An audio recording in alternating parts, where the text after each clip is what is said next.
Welcome to V999 news.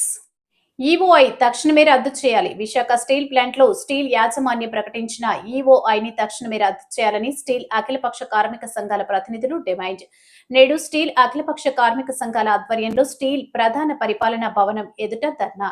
ఈ సందర్భంగా steel CITU నాయకులు మాట్లాడుతూ పోరాటాలు 50 సంవత్సరాల చరిత్ర, ఇది ఒక రక్త చరిత్ర. విశాఖపట్నం స్టీల్ ప్లాంట్ ని వాళ్ళు సాధించినటువంటిది. ఇవాళ ఆంధ్రప్రదేశ్ ప్రజలకి తీవ్రమైన అన్యాయం. ఇవాళ శంకుస్థాపన దగ్గర నుంచి కూడా ఈ రోజు వరకు కూడా ప్రభుత్వాలు అన్యాయం చేస్తున్నాయి. దీనికి గనులు ఇవ్వాలని చెప్పేసి నిర్ణయించిన గనులు కూడా ఇవ్వలేదు. ఇవాళ ఓఎండిసిలో ఉన్నటువంటి గనులు కూడా విశాఖపట్నం స్టీల్ ప్లాంట్కి రాకుండా ఆపేసి కుదురుముక్ స్టీల్ ప్లాంట్ నుంచి తీసుకొచ్చేటువంటి కుదురుముక్ ఐరన్ ఓర్ని తీసుకొచ్చేసి అధిక ధర మీద ప్లేట్ ఛార్జెస్లు ఎక్కువయ్యి 2,500 రూపాయలు నష్టం వస్తుంది అనమాట.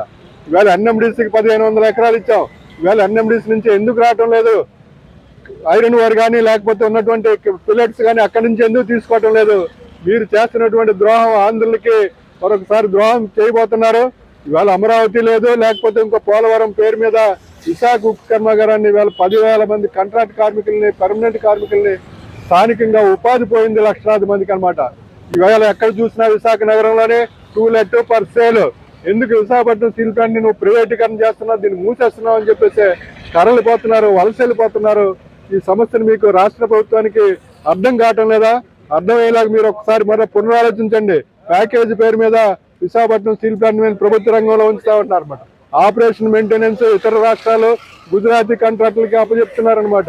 ఇవాళ రా మెటీరియల్ 3 BFలు నడుపుతామని చెప్పేసి 3 BFలకి సరిపడే రా మెటీరియల్ ఎన్ఎండిసి నుంచి 1,500 ఎకరాలు ఇచ్చి కూడా ఎన్ఎండిసి నుంచి తీసుకోకుండా బయట వారి నుంచి కొని విశాఖపట్నం స్టీల్ ప్లాంట్ ని నష్టం పెట్టి ఇవాళ మళ్ళీ ఈఓఐని పెట్టి ఆంధ్రులు ఎవరికి కూడా ఉపాధి లేకుండాను దెబ్బ కొడుతున్నావు.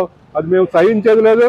మేము దీన్ని పోరాటం అనేది గతంలో కూడా నువ్వు 90 ఏళ్ళలో విశాఖ ఉక్కు కర్మాగారంలో పవర్ ప్లాంట్ ని, ఎంఎంఎస్ఎం ని, ఏఎస్పీని అమ్మేస్తాం, ప్రైవేట్ వాడికి ఇచ్చేస్తామని చెప్పారన్నమాట. ఆ రోజు కూడా పోరాడాం. ఈ రోజు కూడాను ఆంధ్రప్రదేశ్ కార్మిక వర్గం పోరాడుతుంది. దీన్ని మీరు యొక్క ఆలోచన విధానాన్ని, ఎన్డీఏ కూటమి ఆలోచన విధానం మార్చుకోకపోతే మటుకు ఇది రాష్ట్ర వ్యాప్తంగా మరొక ఉద్యమంకి ముందు ఉంటుందని చెప్పేసి ఉద్యమాలు మీరు అంతలేరని చెప్పేసి కూడా నేను హెచ్చరిస్తున్నాను. అంటే దొడ్డిదారుల ప్రైవేటీకరణ కోసం 46 విభాగాలని ప్రైవేటీకరణ కోరుతూ ఆసక్తి వ్యక్తీకరణకు నిన్న టెండర్స్ పిలవడం జరిగింది. 10,000 మంది ఉద్యోగుల స్థానంలో కాంట్రాక్ట్ కార్మికులు 5,000 మంది తగ్గించారు. 20,000 మంది ఉద్యోగుల స్థానంలో 10,000 మంది తగ్గించి 10,000 మంది కొత్త వారిని తీసుకుంటామని చెప్పి ఒకరు కూడా ఉద్యోగం ఇవ్వలేదు. అదే సందర్భంలో ఒక 50 మంది కాంట్రాక్ట్ను ఢిల్లీలో సెలెక్ట్ చేసి వారి ద్వారా స్టీల్ ప్లాంట్ ని లోపరుచుకోవడం కోసం ప్రయత్నం చేస్తూ ఉన్నారు. మరి పెద్ద నాయకులంతా కూడా మంత్రి గారి దగ్గర నుంచి, కూటమి పెద్దల దగ్గర నుంచి ప్రైవేటీకరణ లేదని చెప్పి ఒక పక్క చెప్తా ఉన్నారు. ఇది ప్రైవేటీకరణ కాకపోతే ఏమిటని చెప్పేసి అడుగుతా ఉన్నాం. ఇది దొడ్డిదారు ప్రైవేటీకరణ కాదా? 1650 రోజుల నుంచి మేము పోరాటం చేస్తూ ఉంటే మీ ప్రైవేటీకరణ లేదని చెప్పి ఒక పక్క చెప్తూ, పార్లమెంట్ లో ప్రైవేటీకరణ కొనసాగుతుందని ఇంకో పక్క చెప్తూ ఈ రోజు బయట నుంచి తీసుకొచ్చి ఇంతకన్నా బాగా పనిచేస్తామని చెప్పి చెప్తా ఉన్నారు. లగన్రాజ్ స్టీల్ ప్లాంట్ కమిషనింగ్ చేసింది విశాఖపట్నం స్టీల్ ప్లాంట్ కార్మికులు. బొకారంలో, బెలాంలో, దుర్గాపూర్లో ప్రాబ్లమ్స్ వస్తే ఎన్ని సమస్యలు పరిష్కారం చేసి విశాఖపట్నం స్టీల్ ప్లాంట్ కార్మికులు. భారతదేశంలో ఎవరైనా సరే ఇంతకన్నా కాంపిటెన్సీ ఉన్నటువంటి, స్కిల్ ఉన్నటువంటి, టెక్నాలజీ ఉన్నటువంటి కార్మికులు ఉన్నారని చెప్పేసి మేము అడుగుతా ఉన్నాం. అటువంటి విశాఖపట్నం స్టీల్ ప్లాంట్ ని ఈ రోజు నిర్వీర్యం చేయడం కోసం మీరు ప్రయత్నం చేస్తే చూస్తూ ఊరుకోలేదు లేదు. ఈరోజు సాయంత్రం పోరాట కమిటీగా కూర్చొని కార్యాచరణ తయారు చేస్తాం. దీన్ని ఎదుర్కొంటాం. కూటమి నేతలు కూడా చొరవ తీసుకుని ప్రభుత్వం ఒత్తిడి తీసుకురావాలి, వైసీపీ కూడా రంగంలో రావాలని చెప్పేసి డిమాండ్ చేస్తా ఉన్నాం. విశాఖపట్నం స్టీల్ ప్లాంట్లో రా మెటీరియల్ లేక ఈవేళ ప్రొడక్షన్ అనేది తగ్గించారు. ఇది వాస్తవమైనటువంటి విషయం. రా మెటీరియల్ లేకపోవడం మూలంగా కుదురుముక్ ఐరన్ ఓర్ నుంచి పెలెట్స్ కొంటున్నామని చెప్పి చెప్తున్నారు. దీనికి 2,500 కోట్ల రూపాయలు ఖర్చు అవుతుంది. అలాగే 1,500 ఎకరాల భూమిని ఎన్ఎండిసి ఇచ్చినప్పటికీ ఇవాళకి కూడా విశాఖపట్నం స్టీల్ ప్లాంట్కి ఎన్ఎండిసి నుంచి ఐరన్ ఓర్ని ఎందుకు రప్పించడం లేదని చెప్తున్నారు.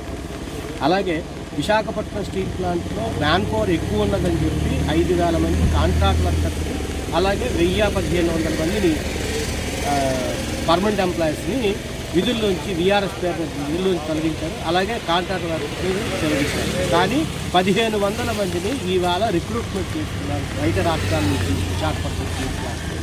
ఎందుకు చేసుకున్నారని అడుగుతారు. ఖచ్చితంగా విశాఖపట్నం స్టీల్ ప్లాంట్కి సొంత గన్ను ఉంటే ఖచ్చితమైనటువంటి లాభాలు అనేటువంటివి వస్తాయి. ఇవాళ లాభాలు రాకుండా ఈ ప్యాకేజీ పేరుతో తెలుగుదేశం కూటమి ప్రభుత్వం ఇవాళ అన్యాయం చేస్తుంది. ఈ అన్యాయాన్ని ఎదుర్కోవడం కోసం ఇవాళ సాయంత్రం కార్యాచరణ నిర్మించి ఖచ్చితమైనటువంటి పోరాటాన్ని మేము చేస్తామని చెప్పి ఈ సందర్భంగా మీకు తెలియజేస్తాం. విశాఖకు ఆంధ్రులకు అని చెప్పి పోరాట సాధించుకున్న స్టీల్ ప్లాంట్ ని ప్రైవేటీకరణ విషయంలో ఏమాత్రం వెనక్కి తగ్గినట్టు కేంద్ర ప్రభుత్వం కనిపించడం లేదు. ఈ రోజు విశాఖపట్నం స్టీల్ ప్లాంట్ లో పర్మనెంట్ కార్మికులు, కాంట్రాక్ట్ కార్మికులు చేస్తున్నటువంటి పనిని ప్రైవేట్ వాళ్ళకి అప్పచెప్పడం కోసం విశాఖపట్నం స్టీల్ ప్లాంట్ యాజమాన్యం అనేది టెండర్లు పిలిచింది. ఇది ప్రైవేటీకరణలో భాగంగా జరుగుతుందని చెప్పేసి మేము చెప్తా ఉన్నాం. విశాఖపట్నం స్టీల్ ప్లాంట్ ప్రైవేటీకరణ లేదు, మేము అధికారంలోకి వచ్చాం, విశాఖపట్నం స్టీల్ ప్లాంట్ ప్రైవేటీకరణ నుంచి కాపాడేశామని చెప్పేసి కూటమి నేతలన్న చెప్పడం జరిగింది. అదే నిజమైతే ఈరోజు విశాఖపట్నం స్టీల్ ప్లాంట్ ఈ ప్రైవేటీకరణ ఎందుకు జరుగుతా ఉందని చెప్పి ప్రశ్నిస్తా ఉన్నాం. అందుకని ఏంటంటే కేంద్ర ప్రభుత్వం ఏదైతే దొడ్డిదారిని విశాఖపట్నం స్టీల్ ప్లాంట్ ప్రైవేటైజ్ చేస్తుందంటో దీన్ని చిత్తశుద్ధిగా రాష్ట్రంలో ఉన్నటువంటి కూటమి ప్రభుత్వం అడ్డుకోవాలి. రాష్ట్రంలో ఉన్నటువంటి కూటమి ప్రభుత్వం కేంద్ర ప్రభుత్వం ఒత్తిడి తీసుకురావాలని చెప్పేసి మేము డిమాండ్ చేస్తా ఉన్నాం. అదేవిధంగా వైసీపీ ప్రభుత్వం గతంలో విశాఖపట్నం స్టీల్ ప్లాంట్ ప్రైవేటీకరణ మేము చేయనివ్వం అని చెప్పేసి ఏదైతే చెప్పారో దాన్ని ఈ రోజు దొడ్డిదారిన విశాఖపట్నం స్టీల్ ప్లాంట్ ప్రైవేటీకరణ జరుగుతూ ఉంటే మీరు స్పందించకపోవడం అనేది అత్యంత దుర్మార్గం. కాబట్టి ఇక్కడ ఉన్నటువంటి ప్రతిపక్షం కానివ్వండి, అధికార పక్షం కానివ్వండి, రాష్ట్రంలో ఉన్నటువంటి అఖిలపక్ష పార్టీలన్నీ కూడా కలిసి విశాఖపట్నం స్టీల్ ప్లాంట్ ప్రైవేటీకరణకు ఈవోఐలు ఇచ్చారు, రద్దు చేసుకునే విధంగా కేంద్ర ప్రభుత్వం ఒత్తిడి తీసుకురావాలి.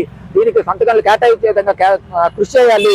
తొలగించిన కాంట్రాక్ట్ కార్మికుల్ని, నిర్వాసితుల్ని అదే నిర్వాసితులతో నియమించే విధంగా కృషి చేయాలని చెప్పేసి కోరుతాం.